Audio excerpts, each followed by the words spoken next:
And I think we can all agree that anything non-basketball with Kyrie Irving got left in Brooklyn. I mean, pretty much ever since he got to Dallas, it's been, just only about basketball. Certainly when Kyrie talks or tweets or posts or has questions asked of him, it's been really just about hoops. And now, obviously, here comes the past to be part of the present. And how do you think his return to Boston is going to be handled? Well, let's start with the player he is in Dallas, which you're right. He is a completely different player.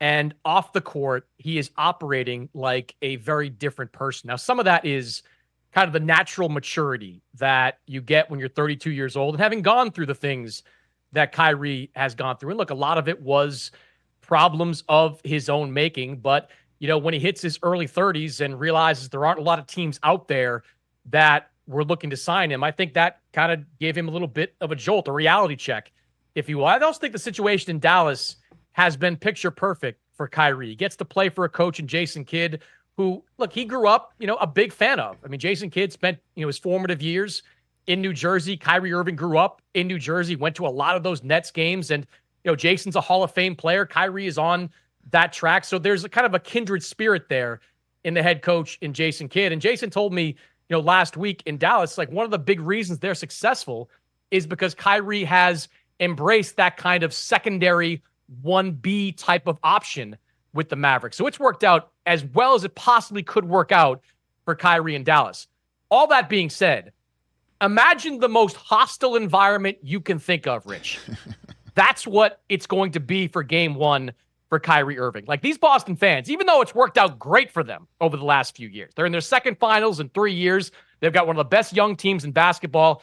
None of them have forgotten about that 2018-19 season where they didn't live up to expectations. And virtually all of them blame Kyrie Irving for it. So it is going to be a very charged atmosphere in Boston. And look, Kyrie has not always reacted well to that. Right. You go back to the series he played, against the Celtics when he was with Brooklyn. There were some, situations with fans, interactions. All this was caught on social media. I think a recent game, like he had that double middle finger they threw at the fans that were behind him.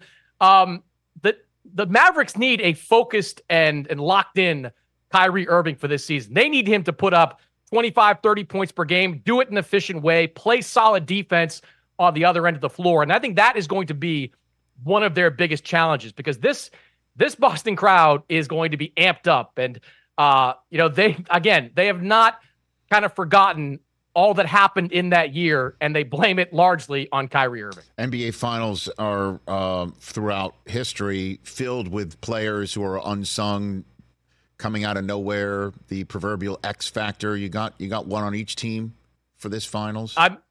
Yeah, it's Derek Lively for Dallas. I mean, look at how well he played this season. And Rich, championship teams are the foundation is star talent, right? Star players.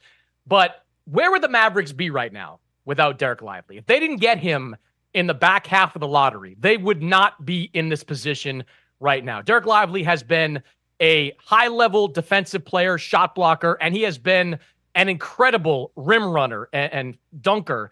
Playing off of Luka Doncic. I think at one point, I forget the numbers. He was like 16 for 16, in field goal percentage at one point during that last series. So I think his ability to be that same guy in this type of environment, like he's come out and said, like it's a little overwhelming in a way, to be playing in a finals at 20 years old in your first year. He's got to be that same guy in this series against a team like Boston. And then with the Celtics, you're kind of looking for somebody on that bench outside of the top six to step up and play. Maybe it's Peyton Pritchard having a good couple of games. Maybe it's Sam Hauser shaking off the shooting slump he had, during that conference finals. One of those two guys who are going to flesh out the Celtics 8-man rotation, one of those two guys I think is going to have to play big. Catch the Rich Eisen Show every single day on the Roku channel, 12 to 3 Eastern for free.